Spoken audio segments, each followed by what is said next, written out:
You were born in 1978 in Sham Shui Po, Hong Kong, a British colony sitting right on the edge of communist China. Sham Shui Po isn't the postcard version of Hong Kong with the gleaming skyscrapers. It's a rat hole for the absolute poorest. 12-story concrete boxes, plastered with AC, units and laundry hanging on clotheslines. 3 families are crammed into a single apartment, separated only by thin plywood partitions, sharing 1 toilet per floor. Your room is barely 200 square feet. It's you, your mom, your dad, your grandma, and 2 sisters. You sleep on the floor on a cheap straw mat. In the summer, it hits 104 degrees with humidity so thick the walls literally sweat. In the winter, it drops to 60 and there is no damn heating. Your old man works at Victoria Harbor. He's a docker, hauling heavy crates from 6 in the morning until 8 at night. He makes 45 Hong Kong dollars a day. That's about 3 US bucks. His back hasn't straightened out since he was 30 years old. Your mom works in a sweatshop, stitching denim jeans that sell for 50 bucks a pop in America. They pay her 20 cents a piece. 14 hours a day, 6 days a week. Her fingers are covered in deep calluses and needle cuts. You're 5 years old. You don't even know you're dirt poor yet. The food is rice. Rice with soy sauce every single day if you're lucky. On Sundays, grandma makes soup out of fish heads. Meat is only for New Year's. At 6, you start primary school. 40 kids to a single class. Wooden desks carved up with pocket knives. The teacher smacks your hands with a bamboo cane for making mistakes. 3 hits for talking in class, 5 for being late. You don't show up late. You already understand the rules of survival. You're 6 years old. Your dad comes home drunk, screams at your mom, and slaps her across the face with an open palm. You hide behind your grandma. Your sisters are bawling, but your grandma stays completely silent. She's seen this 1,000 times. It happens every week and then it happens every day. You learn the lesson early. A man hits, a woman takes it. That's just how the world works. At least your world. You're 7. It's the first time you see the Triad. A black Mercedes parks by the street market. 3 guys step out wearing tailored suits, heavy gold chains, and watches that cost more than your entire apartment building. One of them has a dragon tattooed on his neck. The street vendors bow to them. Literally bow. Who are they? You ask your mom. She yanks your arm hard. Don't look, don't ask questions, just keep walking. But you look, and you remember it forever. These guys aren't afraid of anything. People are afraid of them. You're 9. The port automates. Container ships and massive cranes take over. Manual dock workers aren't needed anymore. Your dad gets laid off. He leaves in the morning to look for work and comes back at night drunk. Then he starts leaving in the morning just to drink. And coming back at night to beat your mom. The money completely dries up. Your mom takes a second shift at the sweatshop. She leaves at 5 a.m. and gets home at 11 p.m. You barely ever see her. Grandma dies in December from pneumonia. Hospitals cost money and there is no money. She dies at home, right on the exact same straw mat you sleep on. You're 9 years old. You carry her belongings to the dumpster. 3 bundles of rags. Her entire life. You're 11. Your dad leaves and just vanishes. He was there in the morning, gone by the evening. He takes the cash from the tin can where your mom was saving up to buy your sister's school uniforms. You go out looking for him. You find him in a hillside den behind the market. It's an illegal gambling parlor. Smoke, yelling, the clattering of tiles. Your dad is sitting at a table, gambling away the very last of the money. You stand in the doorway. He spots you, then looks away. You turn around and leave. He never comes back. You drop out of school because somebody has to feed the family. By 4 a.m., you're at the fish market, hauling heavy crates of ice and raw fish. Your hands are raw and bleeding from the cold. The stench seeps into your clothes, your hair, deep under your fingernails. They pay you 15 bucks for a shift that ends at 8 a.m. Then you run to school, sitting in class, falling asleep at your desk. The teacher hits you, but you don't even react. It doesn't hurt anymore. You're 13. After your shift at the market, you're walking home through a dark back alley behind a laundromat. 3 guys are waiting there, older than you, maybe 16 or 17. They want your 15 bucks. You refuse to hand it over. They kick the absolute life out of you, heavy boots to the head, the ribs, the kidneys. They take the cash. You're left lying in a puddle of your own blood and vomit. You think to yourself, never again. The next day you show up at the market with a knife. A kitchen knife, Grandma's old one. It's rusty, but it's razor sharp. Same guys, same alley. You pull the blade. They look into your eyes and back off. You realize something incredibly dangerous. Fear is power. A week later, a guy approaches you. He's about 35, missing the pinky on his left hand. A gold chain, a fake Rolex, and a deep scar across his eyebrow. You're the kid who pulled a knife on Chan and his crew yesterday. You stay quiet. Gutsy, stupid, but gutsy. We can work with that. He hands you a business card. A red dragon on a black background and a phone number. If you want to make real money, call this number. Ask for 4 fingers. He walks away. You stand there holding the card. You're 13. You don't call today. You call a week later? When your mom collapses from exhaustion at the sweatshop, and you have 0 money for a doctor. You make the call and your life splits into a before and after. You make the call from a payphone outside a 7-Eleven. You ask for 4 fingers. A voice gives you an address. The gambling parlor behind the Happy Dragon restaurant. Tomorrow, 8 p.m. in the basement. A heavy iron door, thick smoke, the clatter of tiles, and fat stacks of cash on the tables. 4 fingers is sitting in a corner booth. He looks at you. You don't break eye contact. How old are you? 13. He pulls out $500, an advance. Every month, this exact amount goes to your mother. She doesn't ask where it came from, and you don't tell her. He pats you on the shoulder. Welcome to the family, kid. For the first 6 months, you're a nobody, a grunt. You carry bags. You don't know what's inside them. And it's none of your business. Point A to point B, $20 a run. You stand lookout behind an illegal gambling den. If you see the cops, you blow a whistle and vanish. You sleep in a storage room on a dirty mattress covered in cockroaches. You go home once a week to drop off the cash. Your mom asks, where from? You tell her, the port. She doesn't believe you, but she takes the money anyway. You memorize the rules by heart. Never rat out a brother to the authorities. A senior's order is absolute law. Don't touch a brother's wife. Betrayal means death. 2 months in, you watch a traitor die. The guy's name is Wei. He gave up a warehouse address to the cops.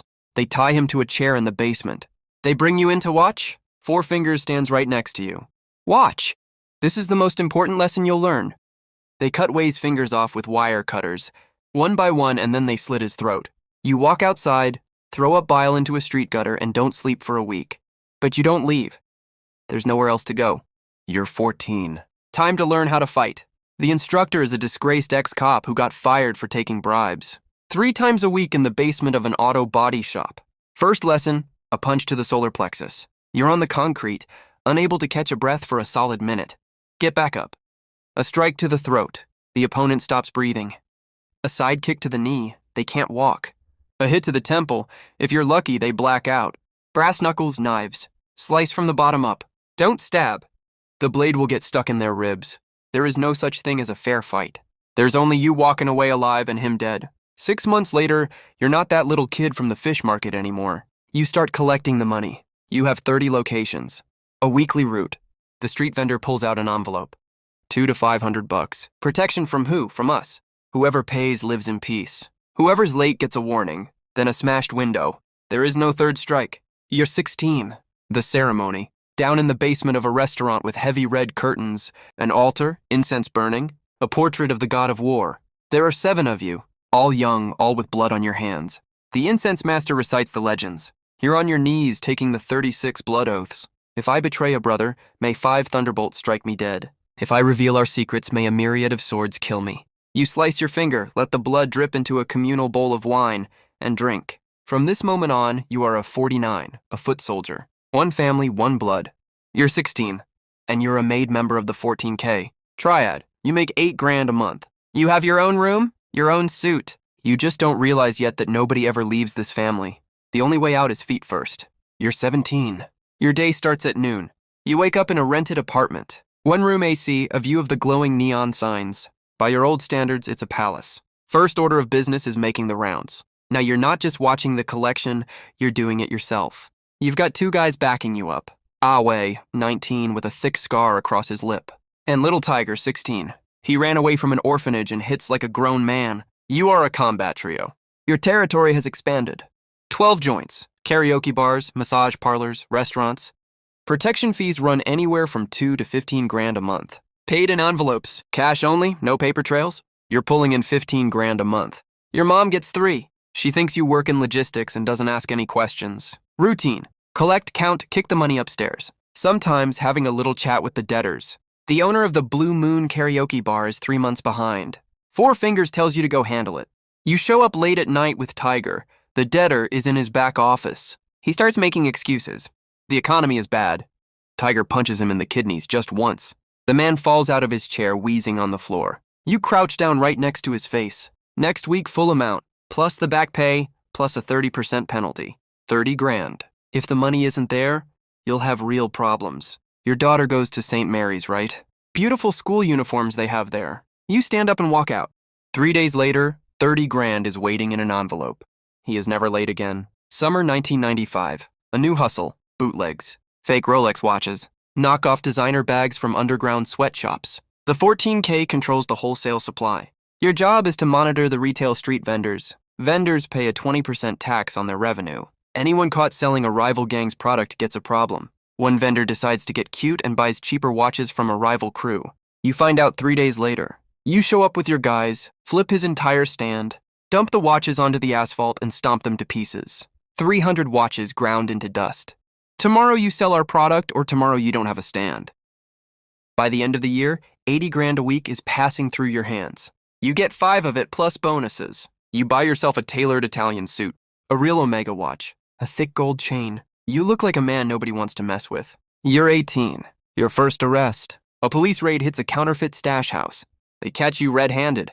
Handcuffs, squad car, a precinct holding cell, a 12 by 10 concrete room. The interrogation. The detective wants names, addresses, who supplies the gear. You don't say a word. He hits you in the kidneys so it doesn't leave visible bruises. It hurts like hell. You take it. Names? Silence. 3 days of this. Oath number 3, never betray a brother. On the 4th day, an expensive lawyer walks in. The family is paying his retainer. 2 days later, the prosecution's witnesses suddenly get amnesia. The physical evidence somehow goes missing. You walk out. 4 Fingers is waiting by the exit in a black Mercedes. You didn't break, good. It's not a compliment. It's a statement of fact. You passed the test. In this business, trust is worth more than gold. You're 19. All of Hong Kong is in a frenzy. July 1st, the handover to China. The end of the British colony. The rich are bailing out, terrified of the communists. The poor stay put. They have nowhere to run. The Triads are prepping. For them, it means the exact same money, just new opportunities. But first, a massive turf war. A rival gang, Sun Yian, is encroaching on our territory. 4 Fingers rounds up the muscle. 20 guys. You're in the first 5. There will be no negotiations. First clash, a parking lot at midnight. We have 10, they have 12. Machetes, baseball bats, heavy chains. The brawl lasts 3 minutes. You take a bat to the ribs. A fracture. You break one guy's jaw and shatter another's collarbone. A draw. Second clash, a week later. Now we're playing offense. A rival warehouse. 12 of us. They hand you a Chinese knockoff pistol. 7 rounds. First time you've ever fired a gun in your life. You aim for the guard's leg, hit him in the thigh, and he drops. The warehouse burns to the ground. $500,000 up in smoke. Victory. May. The retaliation. 4 Fingers walks out of a restaurant at 10 p.m. A motorcycle rolls up. 2 shooters, 3 rounds into his back. 4 Fingers eats the asphalt. He dies before the ambulance arrives. You stand at his funeral. The man who bought you for $500 a month, who molded you into what you are. He was closer to you than a father. You don't cry. You forgot how, but you make a silent vow. June. You track down the shooter. He's an enforcer boss for the rivals. You wait for him for 4 straight nights, outside his building in a neighborhood.